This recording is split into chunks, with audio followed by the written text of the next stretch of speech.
a lot of money. You don't specify where it's going to come from other than saying it will all pay for itself. Yeah, I think the first thing that we need to do is kind of break the mistaken idea that taxes pay for 100% of government expenditure.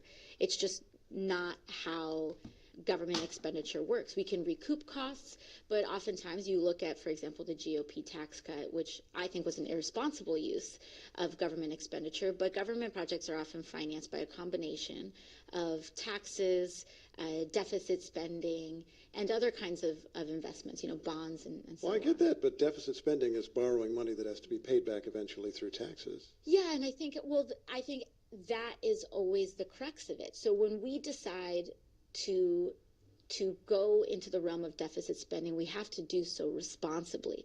We ask, is this an investment, or is this actually going to pay for itself? As you know, Congresswoman, one reason that people who are politically conservative are skeptical of efforts to combat climate change is that it sounds to them like it requires massive government intervention, which they just don't like. Are you prepared to put on the table that yes, actually, they're right. What this requires is massive government intervention? It does. Yeah, I have no problem saying that. Why? Because we have tried their approach for 40 years. For 40 years, we tried to let the private sector take care of it. They said, we got this. We can do this. The forces of the market are going to force us to innovate, except for the fact that there's a little thing in economics called externalities.